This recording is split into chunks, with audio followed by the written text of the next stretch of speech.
9/11, 2001. Terrorists who call themselves warriors of God against the Crusaders of the West. Two religions that demand peace, yet wage war throughout history.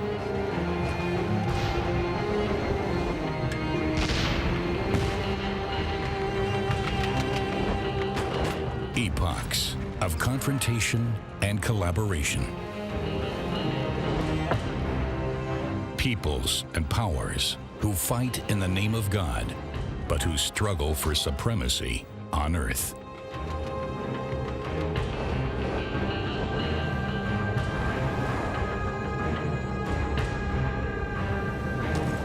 In the 11th century AD, a monumental conflict erupts over control of the Holy Land. Christians are under threat. The Pope calls for a crusade in the name of God. The aim is the conquest of Jerusalem. But are the Christian knights really just fighting for their faith? The so-called Holy War against the Muslims will continue for 2 centuries.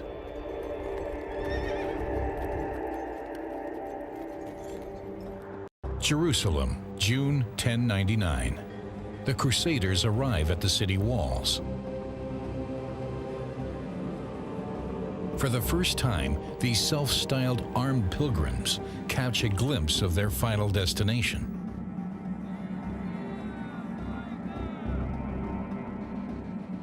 They've been traveling for 3 years.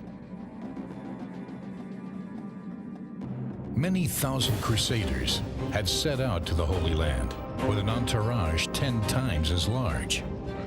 Only a third have reached the Holy City. For now, all hardship seems to be forgotten.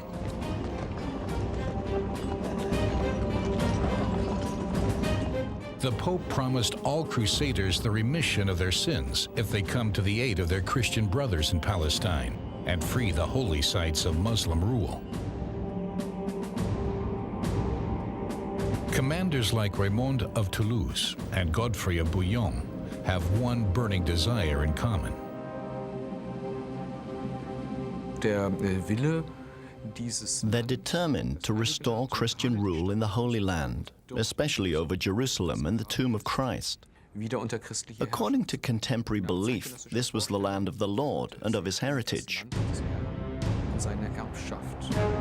Jerusalem had been ruled by Christian Byzantines for centuries.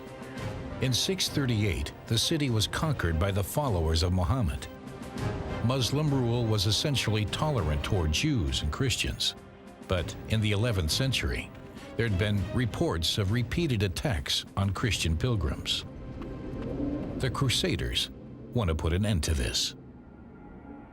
News of the siege arrives at Damascus, 150 miles north.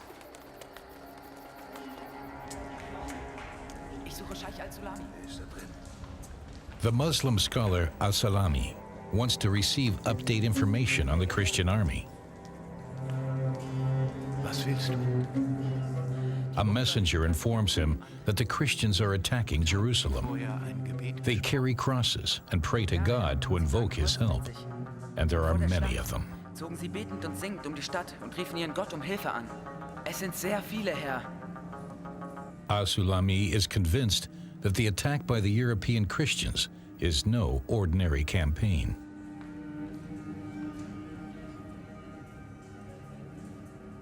He realizes that they haven't just come to loot, but to wage war in the name of God.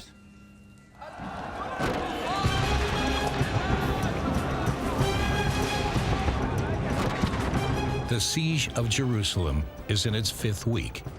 There are no negotiations for a peaceful surrender.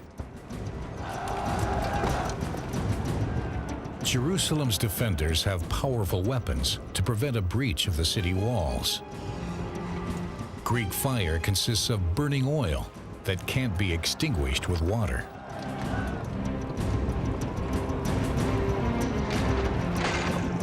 The Crusaders' leader, Godfrey of Bouillon, knows that his knights are pushed to their limits.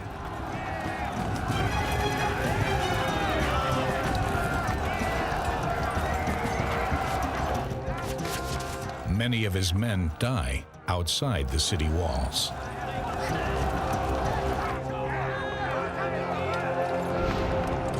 They will go straight to paradise, or so the Crusaders believe. Bald schon bist du bei Gott glücklich, leg ein Wort für uns ein.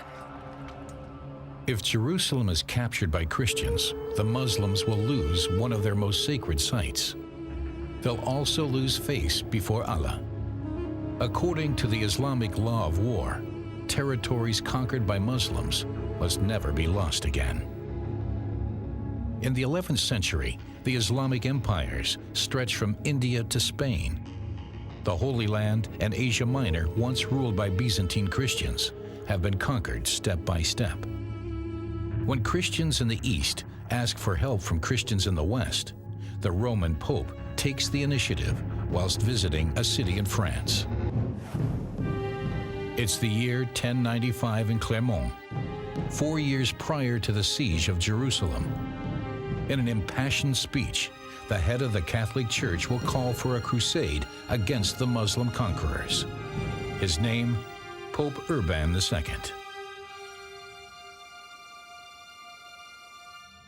In November 1095, the successor of St. Peter assembles more than 200 bishops from France, Italy, and Spain.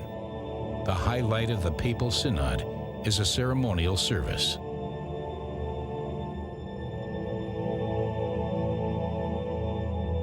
Several thousand believers, including noblemen and knights, have responded to the Pope's appeal. The crowd is so large, the service is held in a field outside of the cathedral. Urban paints a picture of menace and threats.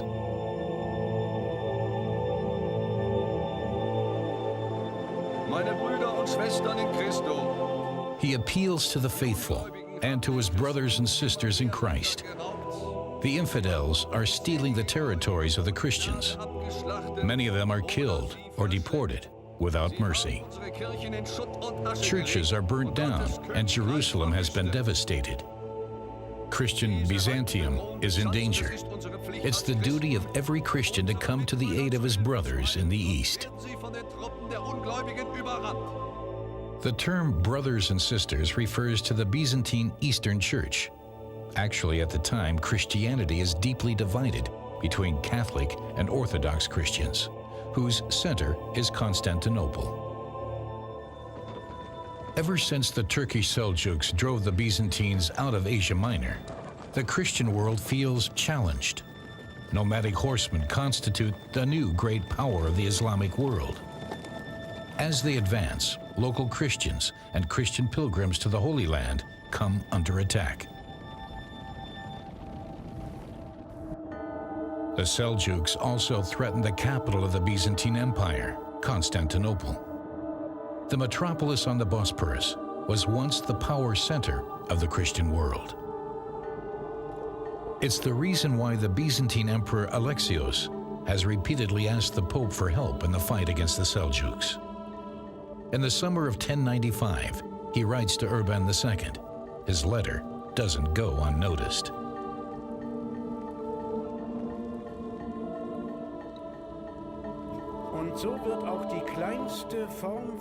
Alexios asks Pope Urban for military support against the Muslims to save his empire and the whole of Christendom.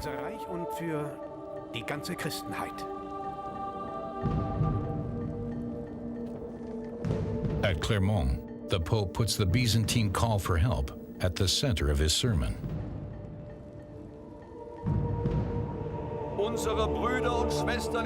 According to Urban, the Christians of the East are under attack. They're being enslaved, and men and women are being defiled. The heathen Muslims have reached the gates of Constantinople. All Christians are being urged to support their Christian brethren in the East.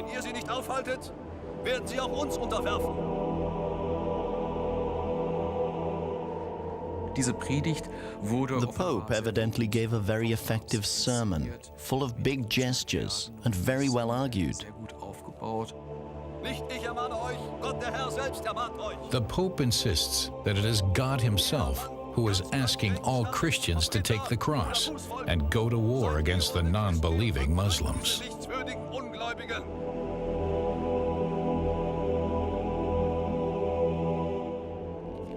One attendant of the Synod, Bishop Lambert of Arras, writes an account of the Pope's speech at Clermont. He describes how Urban promotes the campaign to the Holy Land. Those who set off for Jerusalem for reasons of piety, not to gain honor or money, can expect heavenly rewards. After the speech, those present fell into rapturous applause. They sewed fabric crosses to their clothes to show they'd taken the cross for the sake of God. According to ancient sources, they cried out, "This is the will of God." brachen sie in den Ruf, Gott will es, aus.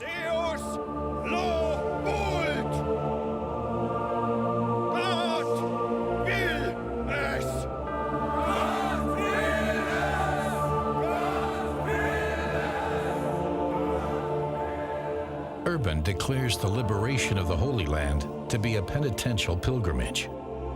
He wants to unite the divided Christians under one banner. Church power is to reign over secular power. The Pope is to be the protector of all of Christianity, the true representative of Christ on earth. Sein Plan ging durchaus auf, vielleicht mehr als erwartet. Urban's plan worked, maybe more than he had expected. The response was massive. When the participants of the council returned home, they ensured that news of the Pope's appeal would spread in their region. Jeweils vor Ort verbreitet wurde.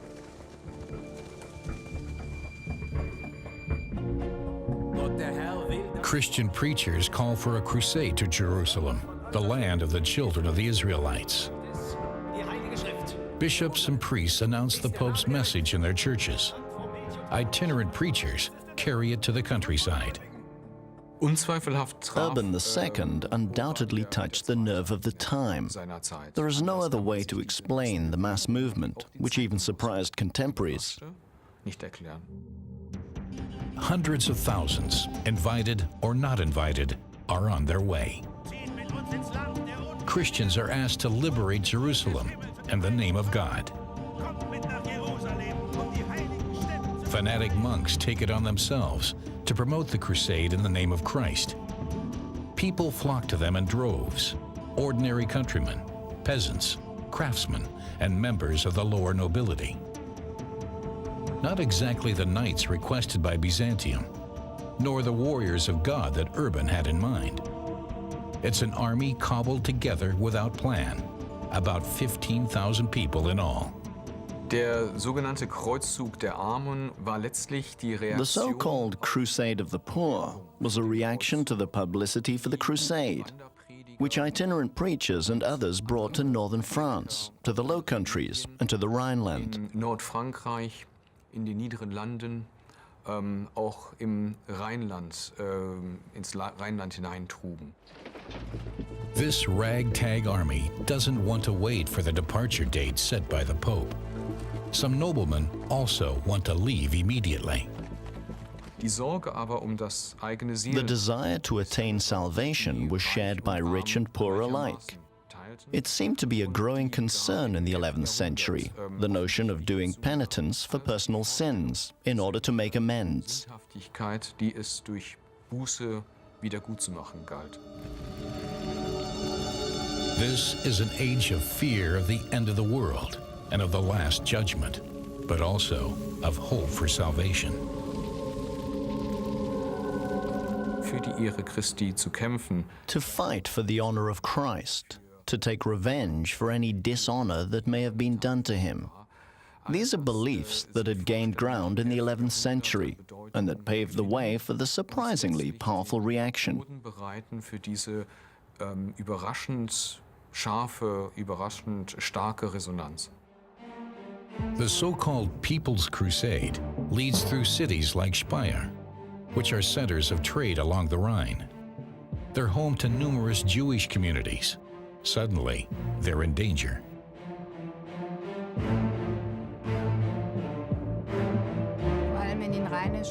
In the early Middle Ages, many Jewish communities had settled in bishop cities like Cologne, Mainz, Worms, or Speyer. The Jews played a major part in the economic rise of these cities. As merchants and moneylenders, the Jews play an important role in medieval economy. They paid taxes to the emperor and receive his protection in return, at least in theory. We know that many participants of the First Crusade were not wealthy noblemen or knights, but people without means. The attack on Jewish communities was an easy way for them to get rich. The Jewish quarters of several cities come under attack. A regular manhunt ensues. Despite the official protection of the emperor and of the local bishops, the authorities failed to prevent looting and the mass execution of Jews. About 5,000 people fall victim to the pogroms of 1096.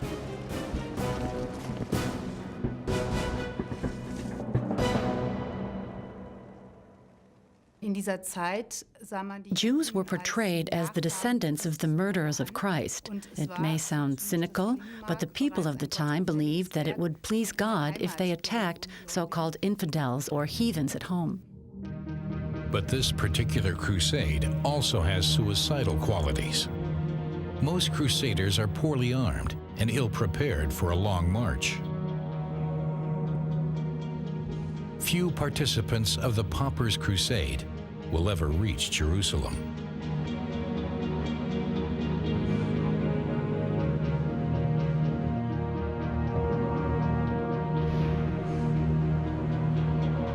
All the more important for the clergy and for the upper nobility to ensure that they are well prepared.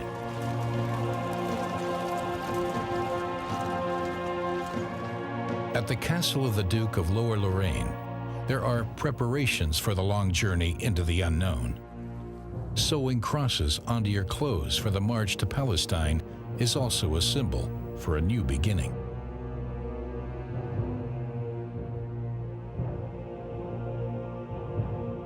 One of those taking the plunge is Godfrey of Bouillon. The Duke is impressed by the spirit of the monasteries. They're places of contemplation during an epoch when many expect the coming of the Lord. It's said that wearing a knight's robe is like wearing the robe of a monk.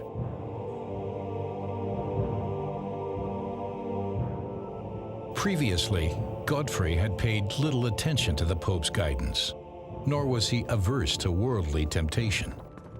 Yet, he is full of doubt in these times of spiritual turbulence. He decides to follow the Pope's call to the Holy Land. He's joined by his brothers Eustache and Balduin. Bist du bereit, Gottfried?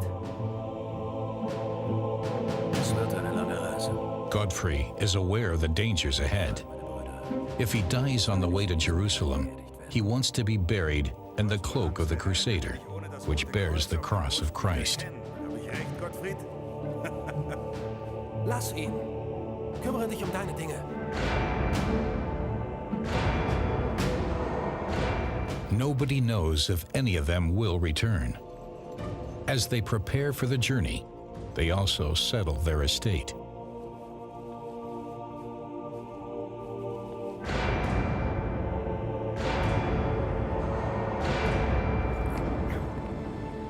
Unsere Burg hier habe ich dem Bischof von Lüttich verpfändet. Du hast unsere Burg verkauft?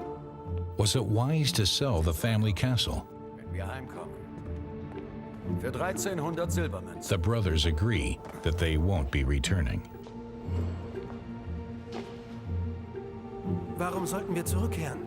They will found their own Christian kingdom in the Holy Land. Wir unser eigenes christliches Reich aufbauen oder nicht? Gottes Wille geschehe. Gott will es. Deus lovut. It's the will of God that the Pope's slogan, as he declares the campaign to Palestine to be a holy war. Many are willing to follow his call in search of salvation, but also in the pursuit of fame, glory, power, and wealth. The personal motivations that trigger the 200-year epoch of the Crusades are full of contradiction. But many people participate from all levels of society and from all over Europe.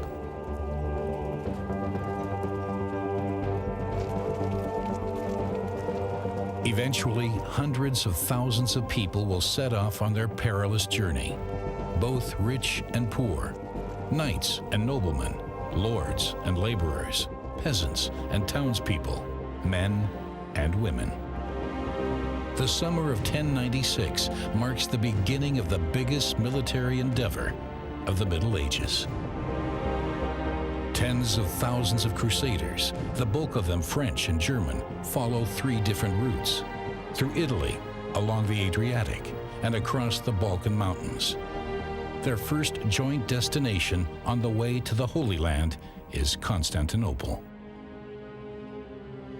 Since the 4th century AD, the city has been the capital of the Byzantine Empire and the metropolis of all Orthodox Christians. It was here that Emperor Alexios drafted his call for help to Pope Urban. At last, the Crusader army is near. Emperor Alexios expected the Pope to send him a few units of mounted mercenaries, who would then be placed under his command. Instead, a huge army has arrived outside the city walls that poses a threat to the capital. Alexios accuses Godfrey and the Crusaders of spreading fear among his people, of helping themselves to whatever they need, and of acting like thieves and robbers. The Crusaders don't care, but they do mind the Emperor's demands. He wants the leaders of the Crusade to swear allegiance to him and to return all conquered territories to Byzantium. Aber Schluss der Vorrede. Sei es wie es sei. The Emperor insists. He demands an oath of allegiance. Damit ihr mir, dem Kaiser von Konstantinopel, ohne jede Einschränkung die Treue schwört. Warum sollten wir das tun? Wir haben The Crusaders have already sworn allegiance to the Pope. Das muss genügen. Glaubt ihr wirklich, Alexios doesn't care. ohne Treuheit auf mich, den Kaiser, könnt ihr eure Only if they swear an oath to him, the Emperor of Byzantium, will he grant them passage across the Bosporus. wird sie ohne mein Einverständnis passieren. Auf keinen Fall eines der euren.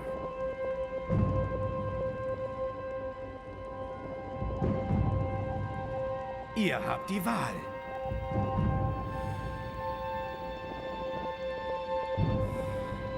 The leaders of the Crusade relent, at least for now.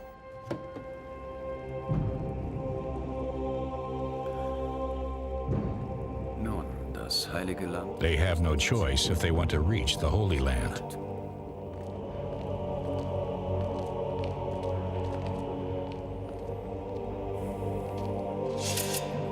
The Crusaders' vow of allegiance has been coerced.